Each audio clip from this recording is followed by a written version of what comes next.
रुक जाइए। अगर आप रोज भगवान का नाम लेते हैं, माला फेरते हैं, मंदिर जाते हैं, व्रत रखते हैं और फिर भी रात को बिस्तर पर लेटते समय आपके भीतर एक अजीब सा खालीपन उठता है, तो हो सकता है आज जो आप सुनने जा रहे हैं वो आपकी अब तक की पूरी भक्ति पर सवाल खड़ा कर दे। जरा सोचिए, अगर 30-40 साल पूजा करने के बाद भी भगवान ना मिले तो क्या कमी भगवान में है या हमारे तरीके में? एक दिन सत्संग समाप्त होने वाला था। चारों तरफ गहरा सन्नाटा था। तभी भीड़ को चीरती हुई एक बूढ़ी मां कांपते कदमों से आशुतोष महाराज जी के चरणों में आकर गिर पड़ी। उसकी सांसें तेज चल रही थीं, आंखों से आंसू लगातार बह रहे थे, होठ कांप रहे थे और आवाज इतनी टूटी हुई थी कि सुनने वालों का कलेजा कांप जाए। वो रोते रोते बोली, महाराज जी, 40 साल से पूजा कर रही हूं, हर सोमवार व्रत रखा, हर मंदिर में माथा टेका, हर तीर्थ कर लिया, माला भी फेरती हूं, दान भी करती हूं, लेकिन आज भी मेरा मन खाली है। इतने साल बीत गए, फिर भी भगवान मिले क्यों नहीं? क्या मेरी भक्ति में कमी रह गई? पूरा पंडाल शांत हो गया। हर कोई महाराज जी की तरफ देखने लगा। कुछ पल तक महाराज जी मौन रहे, फिर उनके चेहरे पर करुणा भरी मुस्कान आई। उन्होंने मां के सिर पर हाथ रखा और धीरे से कहा, मां, तूने भक्ति तो बहुत की, लेकिन सही दिशा में नहीं की। बस इतना सुनते ही वो मां फूट फूट कर रोने लगी, क्योंकि पहली बार उसे एहसास हुआ कि पूरी जिंदगी वो दरवाजा खटखटाती रही जो खुलता ही नहीं था। मेरे भाई, मेरी बहन, कहीं आप भी तो वही गलती नहीं कर रहे? क्या आपकी पूजा सिर्फ एक आदत बन चुकी है? क्या होंठ भगवान का नाम लेते हैं लेकिन मन दुनिया में भटकता रहता है? अगर हां, तो आज की ये बात आपकी भक्ति की पूरी दिशा बदल देगी। और यकीन मानिए, अगर अंत तक सुन लिया तो शायद पहली बार आपको समझ आएगा भगवान को पाने का सही तरीका आखिर है क्या। अगर घंटों पूजा करने से भगवान मिलते तो हर पुजारी ज्ञानी क्यों नहीं होता? अगर रोज माला फेरने से ही परमात्मा मिल जाते तो हर वो इंसान जिसने लाखों बार नाम लिया है आज पूर्ण शांति में क्यों नहीं है? अगर सिर्फ मंदिर जाने से भगवान मिलते तो मंदिरों में सबसे ज्यादा जाने वाले लोग कभी दुखी क्यों दिखते हैं? मेरे भाई, मेरी बहन, यही सबसे बड़ा भ्रम है। हमने पूजा को ही भक्ति समझ लिया है और यही भूल हमें सालों तक भटकाती रहती है। देखिए, पूजा क्या है? पूजा एक बाहरी क्रिया है। दीपक जलाना, अगरबत्ती लगाना, माला फेरना, घंटी बजाना, मंदिर जाना, आरती करना, ये सब पूजा है और इसमें कोई बुराई नहीं है। ये अच्छी बातें हैं, ये मन को एक दिशा देती हैं। लेकिन समस्या तब शुरू होती है जब इंसान इन्हीं क्रियाओं को भक्ति समझ बैठता है, क्योंकि पूजा शरीर करता है लेकिन भक्ति दिल करता है। पूजा हाथों से होती है, भक्ति आत्मा से होती है। पूजा दिख सकती है, भक्ति महसूस होती है। इसे एक आसान उदाहरण से समझिए। अगर आपके हाथ में दुनिया का सबसे महंगा मोबाइल हो लेकिन उसमें नेटवर्क ही ना हो तो क्या आप किसी से बात कर पाएंगे? नहीं। मोबाइल कितना भी सुंदर हो, कितना भी नया हो, अगर कनेक्शन नहीं है तो वो सिर्फ एक डिब्बा है।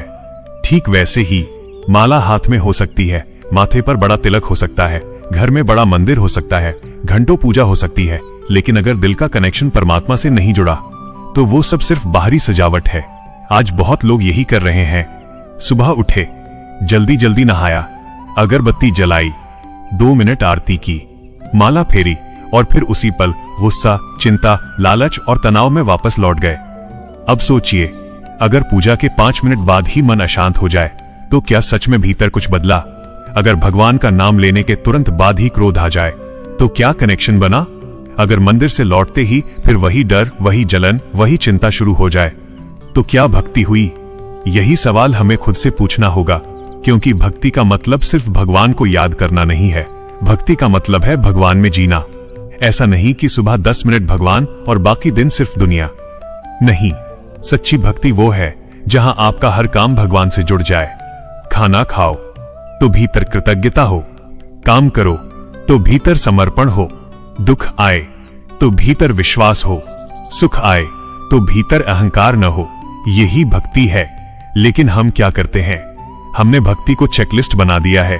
आज माला फेर ली, मंदिर चले गए, आरती कर ली, बस हो गई भक्ति, और फिर उम्मीद करते हैं कि भगवान मिल जाए।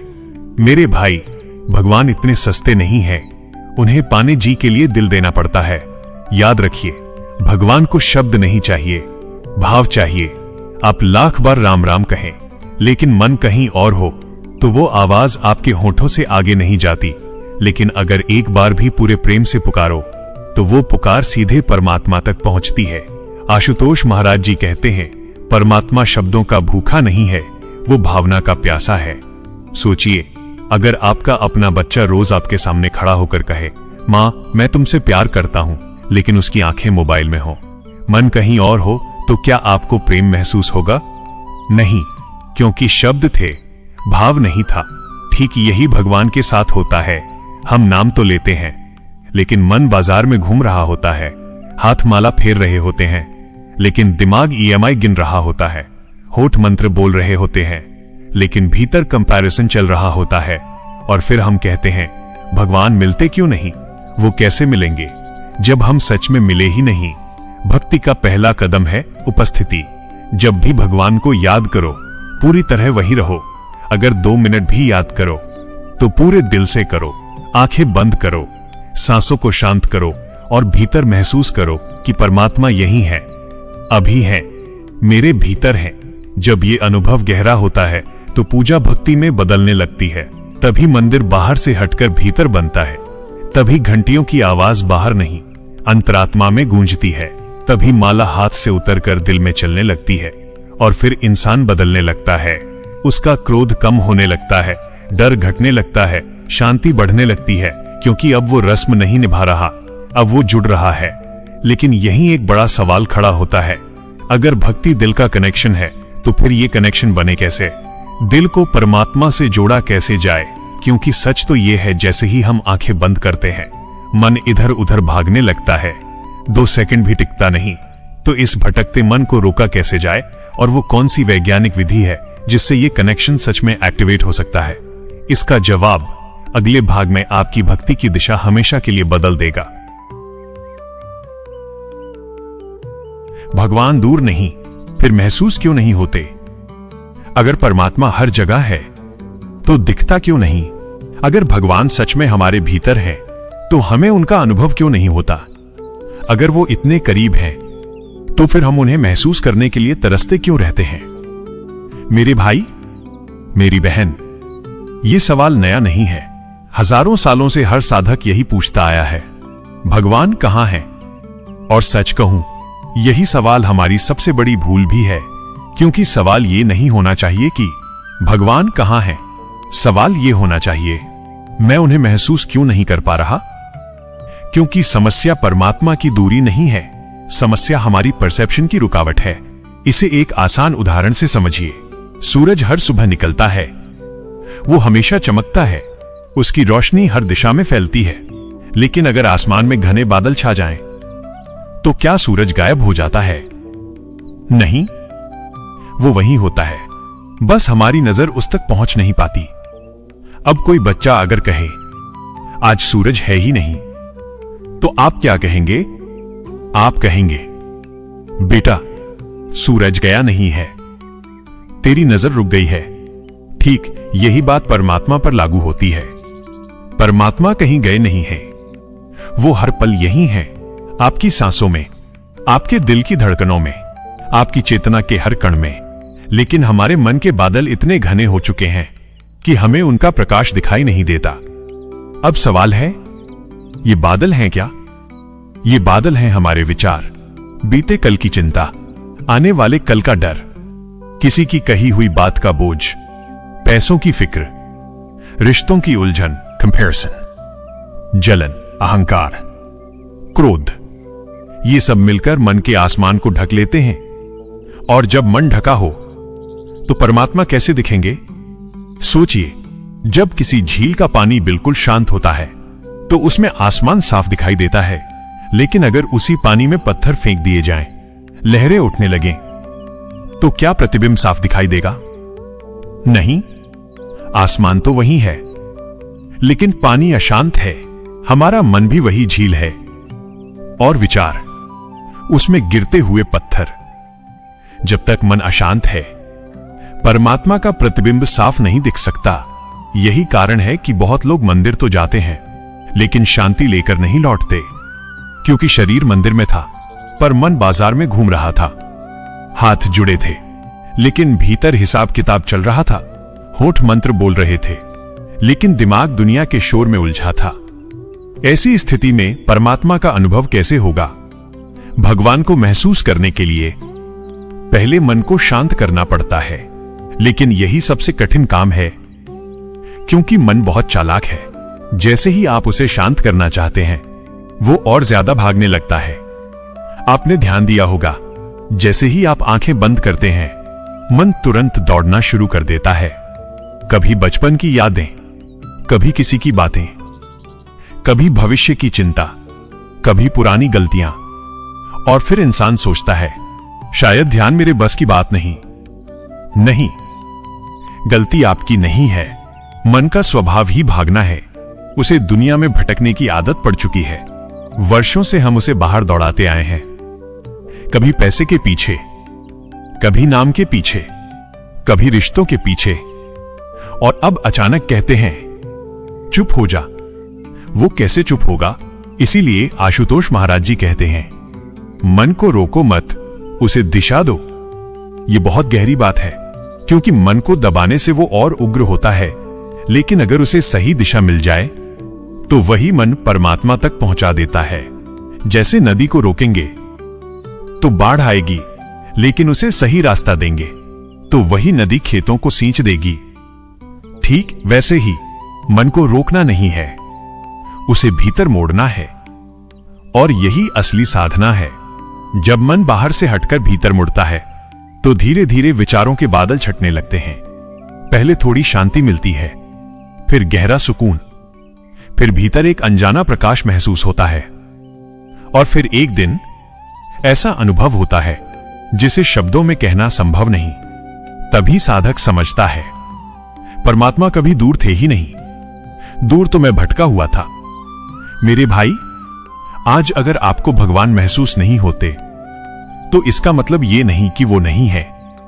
इसका मतलब सिर्फ इतना है कि मन के बादल बहुत घने हैं, और अच्छी बात ये कॉन्स्टिट्यूशनल, हर बादल छट सकता है, चाहे कितना भी अंधेरा क्यों ना हो, एक किरण उसे चीर सकती है। लेकिन अब सबसे बड़ा सवाल यही है, ये बादल हटेंगे कैसे? मन को भीतर मोड़ने की वो वैज्ञानिक विधि क्या है, जिससे परमात्मा का अनुभव सच में हो सके? क्या सिर्फ आंखें बंद कर लेने से यह संभव है, या कोई ऐसी दिव्य चाबी है जो इस बंद दरवाजे को खोल देती है? अगले भाग में हम उसी रहस्य को खोलने वाले हैं। सिर्फ नाम जपने से शांति क्यों नहीं मिलती? लाखों बार नाम लिया, फिर भी मन अशांत क्यों? सालों से माला फेर रहे हैं, फिर भी भीतर बेचैनी क्यों है? सुबह शाम मंत्र जपते हैं, फिर भी डर, चिंता और तनाव क्यों नहीं जाते? मेरे भाई, मेरी बहन, अगर यह सवाल कभी आपके मन में आया है, तो आज उसका जवाब आपकी पूरी साधना बदल सकता है। क्योंकि सच थोड़ा कड़वा है। समस्या नाम में नहीं है, समस्या नाम लेने के तरीके में है। नाम में इतनी शक्ति है कि एक बार भी सच्चे भाव से लिया जाए तो जीवन बदल सकता है, लेकिन अगर करोड़ों बार भी बिना जागरूकता के लिया जाए तो वो सिर्फ शब्द बनकर रह जाता है। और यही गलती ज्यादातर लोग करते हैं। हम नाम जपते नहीं, हम नाम दोहराते हैं। फर्क बहुत बड़ा है। दोहराना मैकेनिकल है, जपना जीवंत है। दोहराना आदत है, जपना प्रेम है। दोहराना शरीर करता है, जपना आत्मा करती है। आज जरा खुद से पूछिए, जब आप माला फेरते हैं तो क्या आपका मन सच में भगवान के पास होता है, या उंगलियां माला फेर रही होती हैं और मन कहीं और घूम रहा होता है? कभी बाजार में, कभी नौकरी में, कभी ईएमआई में, कभी रिश्तों की उलझनों में, कभी पुराने झगड़ों में। अगर ऐसा है तो फिर भक्ति कहां हुई? याद रखिए, जहां मन नहीं वहां भक्ति नहीं। इस एक वाक्य को दिल में उतार लीजिए, क्योंकि यही पूरी साधना का सार है। इसे एक बहुत आसान उदाहरण से समझिए। मान लीजिए कोई व्यक्ति रोज आपको 100 बार कहे मैं तुमसे प्यार करता हूं, लेकिन उसकी आंखें मोबाइल पर हों, ध्यान कहीं और हो, चेहरे पर भाव न हो, तो क्या आपको प्रेम महसूस होगा? नहीं, आप तुरंत समझ जाएंगे ये शब्द हैं दिल नहीं। ठीक यही भगवान के साथ होता है। हम कहते हैं राम राम राम, लेकिन मन दुनिया में दौड़ रहा होता है। हम कहते हैं ओम नमः शिवाय, लेकिन भीतर कैलकुलेशन चल रही होती है। हम आरती गाते हैं, लेकिन ध्यान इस पर होता है कि खाना कब मिलेगा। अब बताइए, क्या ये जुड़ाव है?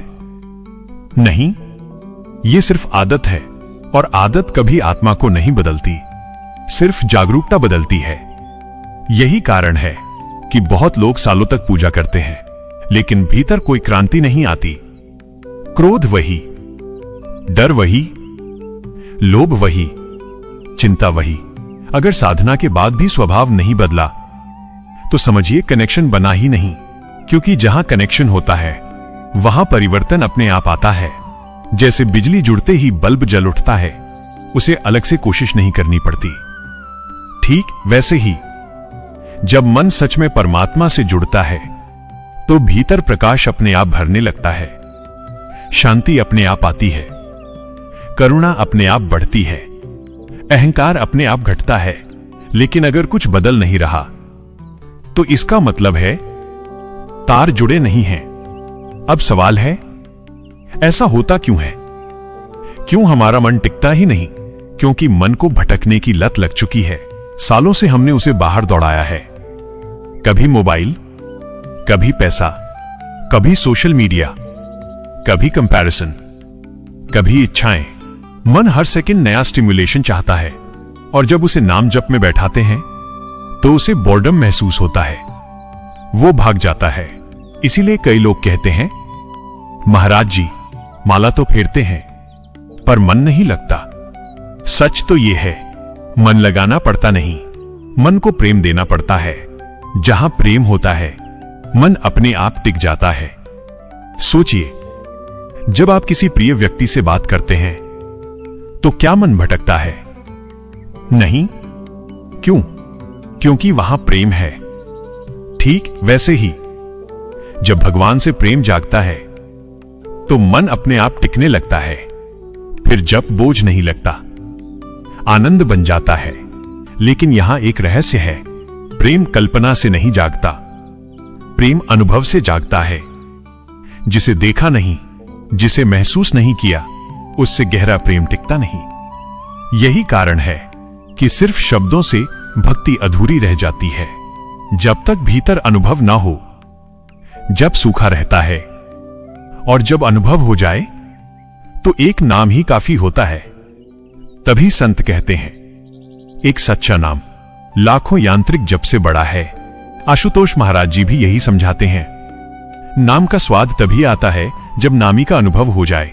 जरा इस बात को महसूस कीजिए, अगर कोई आपको किसी मिठाई का नाम बार बार बताए, क्या उससे मिठास महसूस होगी? नहीं, मिठास तभी महसूस होगी जब आप उसे चखेंगे। ठीक वैसे ही भगवान का नाम सुनते रहना एक बात है, भगवान को अनुभव करना दूसरी बात। और जब अनुभव हो जाता है, तो नाम में रस अपने आप आ जाता है। तभी जप मैकेनिकल नहीं रहता, जीवंत हो जाता है। तभी होंठ नहीं, दिल जपता है। तभी माला हाथ में नहीं, सांसों में चलती है। लेकिन अब सबसे बड़ा सवाल यही है, अगर मन बार बार भटकता है, अगर प्रेम अनुभव से जागता है, अगर मैकेनिकल रेपिटेशन काफी नहीं, तो मन को टिकाया कैसे जाए? वो कौन सी वैज्ञानिक विधि है जिससे पहली बार भीतर भगवान का अनुभव हो और नाम जब सच में जीवंत बन जाए? यही रहस्य अगले भाग में खुलने वाला है। भक्ति का असली विज्ञान क्या है? क्या भगवान को देखा जा सकता है? क्या परमात्मा सिर्फ मानने की चीज है, या उन्हें सच में अनुभव भी किया जा सकता है? क्या ये सिर्फ किताबों की बातें हैं, या इसी जीवन में, इसी शरीर में अभी अनुभव संभव है? मेरे भाई, मेरी बहन, अगर इस सवाल का जवाब नहीं होता, तो सदियों से संत महापुरुष, ऋषि मुनि क्यों कहते? हमने देखा है, अगर परमात्मा सिर्फ कल्पना होते तो कबीर क्यों कहते, मोको कहां ढूंढे रे बंदे, मैं तो तेरे पास में।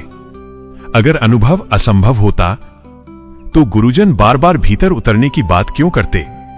सच ये है, हां, भगवान को अनुभव किया जा सकता है, 100% किया जा सकता है, लेकिन एक शर्त है, सही विधि चाहिए, सही मार्ग चाहिए, और सबसे जरूरी, एक पूर्ण गुरु चाहिए। अब आप सोच रहे होंगे, अगर परमात्मा मेरे भीतर ही है तो फिर किसी गुरु की जरूरत क्यों? बहुत अच्छा सवाल है। इसे एक आसान उदाहरण से समझिए। आज इस कमरे में वाईफाई सिग्नल मौजूद हो सकता है, वो हवा में फैला हुआ है, आप उसे देख नहीं सकते, छू नहीं सकते, लेकिन वो है। अब अगर आपके पास मोबाइल है तो क्या आप अपने आप इंटरनेट चला पाएंगे? नहीं। क्यों? क्योंकि सिग्नल तो है लेकिन एक्सेस नहीं है। उसके लिए पासवर्ड चाहिए। जैसे ही सही पासवर्ड डालते हैं, कनेक्शन एक्टिवेट हो जाता है और फिर वही अदृश्य सिग्नल आपके मोबाइल पे दुनिया खोल देता है। ठीक यही परमात्मा का विज्ञान है। परमात्मा हर समय आपके भीतर हैं। उनकी चेतना हर क्षण आपको जीवित रख रही है। आपकी सांसें चल रही हैं, दिल धड़क रहा है, चेतना काम कर रही है। ये सब उसी दिव्य शक्ति से है, लेकिन एक्सेस बंद है क्योंकि पासवर्ड नहीं मिला। और वो पासवर्ड है ब्रह्म ज्ञान। यही वो दिव्य चाबी है जो भीतर के बंद दरवाजे को खोल देती है। यही वो एक्टिवेशन है जो डोरमेंट कनेक्शन को लाइव कर देता है। यही वो क्षण है जब भक्ति पहली बार कल्पना से निकलकर अनुभव बनती है। अब सवाल है, ब्रह्मज्ञान क्या है? क्या ये कोई किताब पढ़ लेना है? नहीं। क्या ये कोई मंत्र रट लेना है? नहीं। क्या ये कोई बाहरी रस्म है? नहीं। ब्रह्मज्ञान कोई इंफॉर्मेशन नहीं है, ये ट्रांसफॉर्मेशन है। ये शब्दों का ज्ञान नहीं, अनुभव का द्वार है। जब पूर्ण गुरु कृपा करते हैं तो वो आपकी चेतना को भीतर मोड़ देते हैं। जो आंखें अभी तक सिर्फ बाहर देखती थीं, उन्हें भीतर देखने की क्षमता मिलती है। इसी को संतों ने तीसरी आंख कहा है। अब यहां बहुत लोग भ्रमित हो जाते हैं। तीसरी आंख का मतलब माथे पर कोई चमत्कारिक आंख खुल जाना नहीं है। नहीं, ये चेतना की जागृति है। ये परसेप्शन शिफ्ट है। जैसे अचानक रेडियो सही फ्रीक्वेंसी पर आ जाए और आवाज साफ सुनाई देने लगे, ठीक वैसे ही ब्रह्म ज्ञान में आपकी चेतना डिवाइन फ्रीक्वेंसी पर ट्यून हो जाती है। और फिर जो पहले सिर्फ अंधेरा था, वहीं प्रकाश दिखाई देने लगता है। जो पहले सिर्फ सन्नाटा था, वहीं दिव्य नाद सुनाई देने लगता है। जो पहले खालीपन लगता था, वहीं परम उपस्थिति महसूस होने लगती है। और उस पल पहली बार इंसान समझता है, भगवान सचमुच हैं और वो मेरे भीतर ही हैं। यही असली भक्ति की शुरुआत है। इससे पहले जो कुछ था वो तैयारी थी। जैसे सूर्योदय से पहले आकाश धीरे धीरे उजाला पकड़ता है, वैसे ही पूजा, जप, सेवा, सत्संग, ये सब तैयारी है। लेकिन असली सूर्योदय ब्रह्म ज्ञान से होता है। जब भीतर प्रकाश फूटता है तो जीवन हमेशा के लिए बदल जाता है। फिर भक्ति बोझ नहीं लगती, फिर ध्यान करना नहीं पड़ता, ध्यान अपने आप लग जाता है। फिर नाम जपना मेहनत नहीं होता, नाम सांसों में बहने लगता है। फिर मंदिर बाहर नहीं ढूंढना पड़ता, पूरा शरीर मंदिर बन जाता है।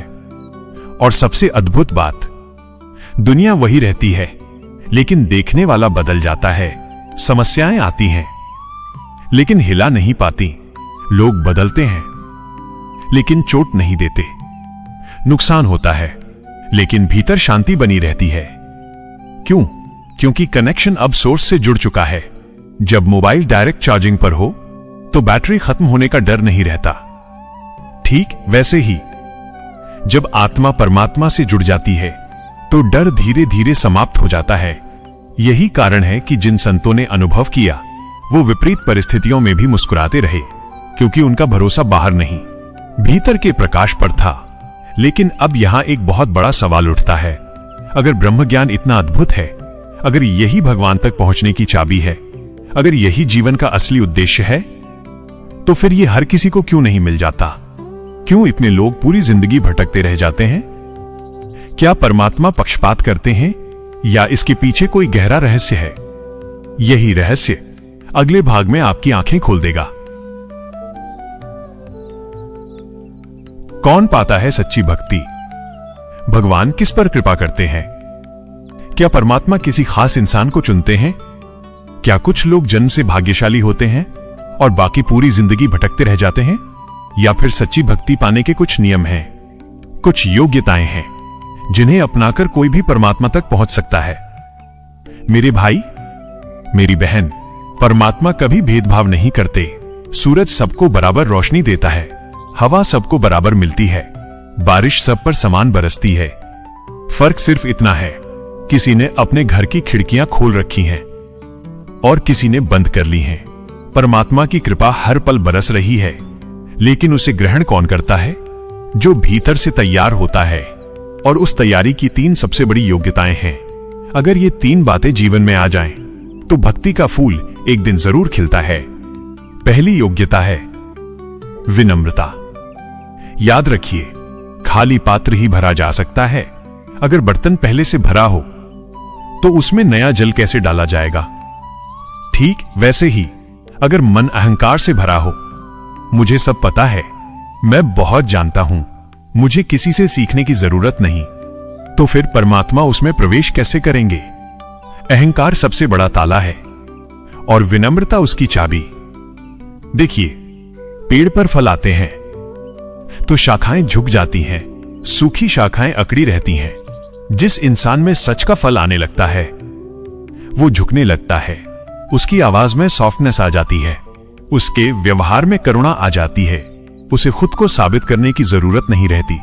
लेकिन जहां अहंकार है, वहां भीतर खालीपन ही रहेगा।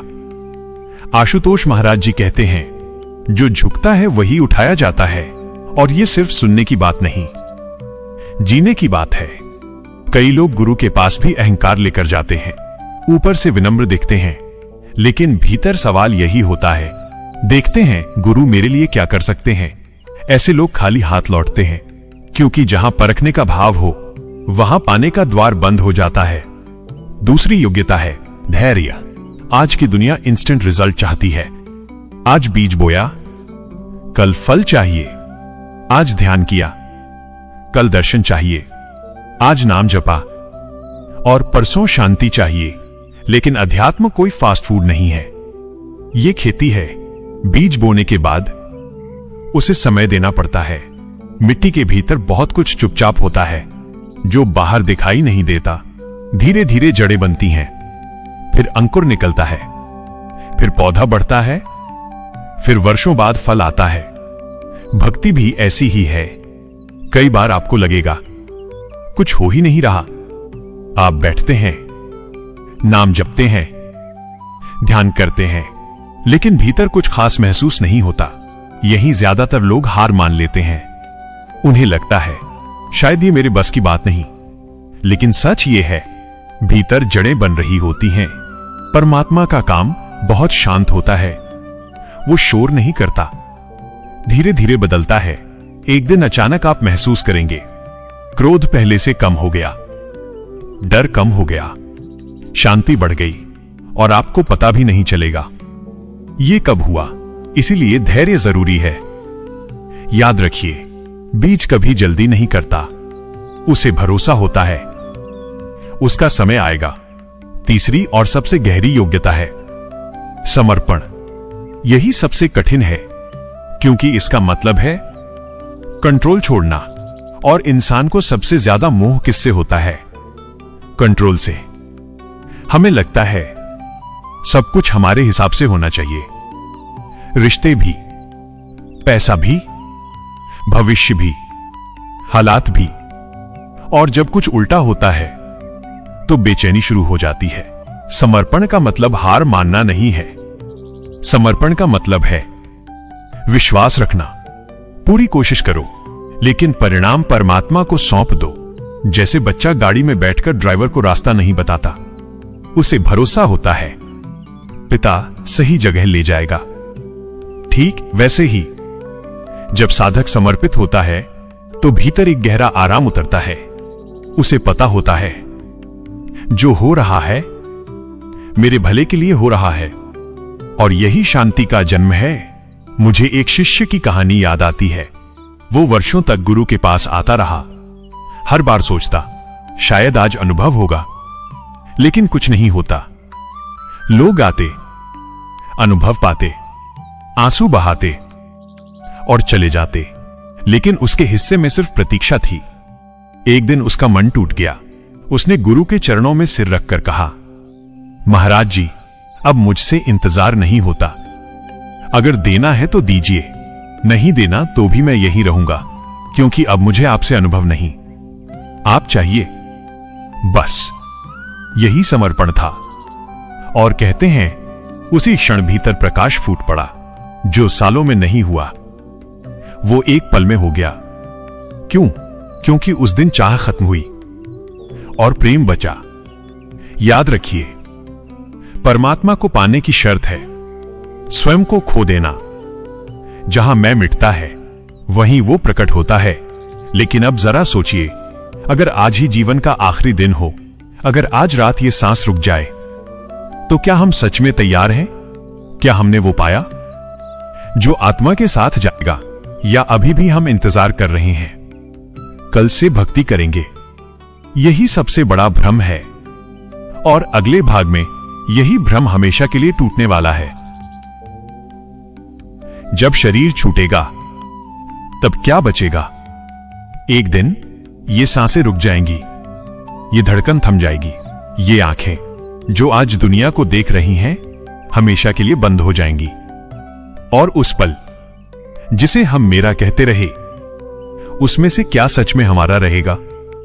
जरा ठहरकर सोचिए। जिस शरीर को सजाने संवारने में पूरी जिंदगी लगा दी, एक दिन वही शरीर 4 लोगों के कंधों पर जाएगा। जिस चेहरे को आईने में देखकर हम खुश होते रहे, एक दिन वही चेहरा सफेद कपड़े से ढक दिया जाएगा।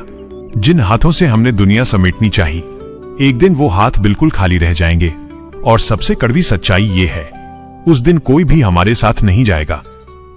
न पैसा, न नाम, न शोहरत, न बैंक बैलेंस, न जमीन जायदाद, न रिश्तेदार, न दोस्त, कुछ भी नहीं। जिस बैंक बैलेंस के लिए इंसान दिन रात भागता है, मौत के एक पल बाद वो किसी और का हो जाता है। जिस घर को मेरा घर कहकर सीना चौड़ा करते हैं, कुछ दिनों बाद उसमें कोई और रहने लगता है। जिन रिश्तों के लिए हम टूटते बिखरते हैं, वो भी कुछ समय रोकर अपनी जिंदगी में लौट जाते हैं। यही संसार का नियम है। कठोर है लेकिन सत्य है। कई लोग ये सुनकर डर जाते हैं। उन्हें लगता है अगर कुछ भी साथ नहीं जाएगा तो फिर जीने का मतलब क्या है? मेरे भाई, मतलब है, बहुत बड़ा मतलब है। क्योंकि एक चीज है जो सच में साथ जाती है, और वही जीवन की असली कमाई है। वो है चेतना की कमाई। यानी आपने भीतर क्या पाया, आपने आत्मा को कितना जागृत किया, आपने परमात्मा से कितना जुड़ाव बनाया, आपने भीतर कितना प्रकाश जगाया। यही असली धन है, बाकी सब किराए का सामान है। आशुतोष महाराज जी कहते हैं, जो भीतर कमाया वही पार लगाएगा। जरा इस एक वाक्य को महसूस कीजिए। हम पूरी जिंदगी बाहर कमाने में लगा देते हैं। डिग्री कमाओ, पैसा कमाओ, नाम कमाओ, रिश्ते कमाओ, स्टेटस कमाओ, लेकिन कभी सोचा भीतर क्या कमाया? अगर बाहर सब कुछ कमा लिया लेकिन भीतर खाली रह गए तो क्या पाया? सोचिए, अगर कोई इंसान पूरी जिंदगी सोना जमा करता रहे लेकिन मरुस्थल में प्यासा हो, तो क्या वो सोना उसकी प्यास बुझा सकता है? नहीं, उसे पानी चाहिए। ठीक वैसे ही मृत्यु के उस पार दुनिया की कोई उपलब्धि काम नहीं आएगी। वहां सिर्फ चेतना का जल काम आएगा। अगर भीतर परमात्मा का अनुभव है तो मृत्यु भी उत्सव बन जाती है, और अगर भीतर अंधेरा है तो सारी बाहरी सफलता भी बेकार हो जाती है। इसीलिए संत मृत्यु से डरते नहीं थे। क्यों? क्योंकि उन्होंने जीते जी वो पा लिया था जो मृत्यु छीन नहीं सकती। सोचिए, जिसने भीतर परम प्रकाश देख लिया, उसे बाहर के अंधेरे से क्या डर? जिसने परमात्मा का स्पर्श पा लिया, उसे बिछड़ने का भय कैसा, जिसे अमर सत्य मिल गया, उसे मृत्यु कैसी। लेकिन हम क्यों डरते हैं? क्योंकि हमने तैयारी नहीं की। हमने पूरी जिंदगी बाहर की तैयारी की, करियर की तैयारी, बुढ़ापे की तैयारी, बच्चों के भविष्य की तैयारी, लेकिन उस अंतिम यात्रा की तैयारी कभी नहीं की जो निश्चित है। कितनी अजीब बात है, जिस परीक्षा की तारीख तय नहीं, उसकी तैयारी कोई नहीं करता, और जिस दुनिया में रहना स्थायी नहीं, उसी को स्थायी मानकर जीते रहते हैं। फिर अचानक मौत दरवाजा खटखटाती है और इंसान घबरा जाता है, क्योंकि उसने भीतर कुछ जमा ही नहीं किया। याद रखिए, मौत दुश्मन नहीं है, मौत आईना है। वो दिखा देती है कि हमने जीवन में सच में क्या कमाया। अगर भीतर प्रेम है, शांति है, परमात्मा का अनुभव है, तो मौत मुस्कान बन जाती है। अगर भीतर खालीपन है, तो मौत डर बन जाती है। एक बूढ़े संत से किसी ने पूछा, आपको मृत्यु से डर नहीं लगता? संत मुस्कुराए और बोले, डर तो उसे लगता है जिसने जीवन खो दिया हो। मैंने तो जीवन पा लिया है। क्या गहरी बात है। जो जीते जी जाग गया, उसके लिए मृत्यु सिर्फ वस्त्र बदलना है, लेकिन जो सोया रहा, उसके लिए मृत्यु सबसे बड़ा सदमा है। अब जरा खुद से पूछिए, अगर आज रात आपकी आखिरी रात हो, तो क्या आप शांति से आंखें बंद कर पाएंगे? क्या आपके भीतर इतना प्रकाश है कि अंधेरे से डर न लगे?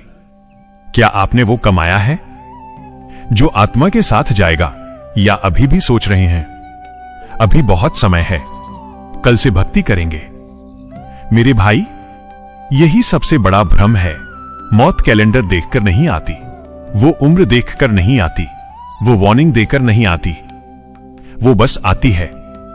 और जब आती है तो सिर्फ एक सवाल पूछती है, जो भीतर कमाना था, क्या वो कमा लिया? अगर जवाब नहीं है, तो पूरी दुनिया जीतकर भी इंसान हार जाता है। लेकिन अगर जवाब हां है, तो खाली हाथ जाकर भी जीत जाता है। और यही जीवन का अंतिम सत्य है। अब सवाल सिर्फ इतना है, क्या हम उस सत्य के लिए अभी जागेंगे, या फिर आखिरी सांस तक टालते रहेंगे? क्योंकि जो निर्णय आज नहीं लिया, शायद कल लेने का अवसर ही न मिले। एक दिन ये शरीर यहीं रह जाएगा। ये आंखें जो आज इस दुनिया को देख रही हैं, हमेशा के लिए बंद हो जाएंगी। ये सांसें जो अभी चल रही हैं, एक क्षण में रुक जाएंगी। और उस समय न कोई बैंक बैलेंस काम आएगा, न कोई रिश्ता, न कोई पहचान, न कोई उपलब्धि। लोग रोएंगे, बहुत रोएंगे। कुछ दिन आपकी तस्वीर पर फूल चढ़ाएंगे, आपकी बातें करेंगे, आपको याद करेंगे। फिर धीरे धीरे वो अपनी जिंदगी में लौट जाएंगे। आपका कमरा किसी और का हो जाएगा, आपके कपड़े बांट दिए जाएंगे, आपकी चीजें पुरानी पड़ जाएंगी, और दुनिया आगे बढ़ जाएगी। क्योंकि संसार का नियम ही यही है, यहां कोई किसी का स्थायी नहीं। लेकिन उस पल जब आत्मा इस शरीर से अलग होगी और पहली बार खुद से सामना होगा, अगर भीतर परमात्मा का प्रकाश नहीं मिला, अगर चेतना ने कभी उस दिव्य सत्य को छुआ ही नहीं, तो सबसे बड़ा पछतावा यही होगा। पूरी जिंदगी पूजा की, माला फेरी, व्रत रखे, मंदिरों के चक्कर लगाए, लेकिन भगवान को जाना ही नहीं। जिसे पाने आया था, उसे पाए बिना ही लौट गया। सोचिए, उस पछतावे से बड़ा दुख क्या हो सकता है? पूरी जिंदगी दरवाजे पर खड़े रहे और भीतर प्रवेश ही न किया। नाम लेते रहे, लेकिन नामी से मिले ही नहीं। लेकिन अगर जीवन में एक बार भी सच्चे गुरु की कृपा से ब्रह्म ज्ञान का प्रकाश भीतर फूट पड़ा, अगर एक बार भी बंद आंखों के भीतर उस परम ज्योति के दर्शन हो गए, तो फिर मृत्यु मृत्यु नहीं रहती, वो मिलन बन जाती है। फिर शरीर छूटता नहीं, बंधन छूटते हैं, फिर अंत नहीं होता, अनंत की शुरुआत होती है। तभी संत हंसते हुए विदा होते हैं, क्योंकि उन्होंने मरने से पहले ही अमरता को जान लिया होता है।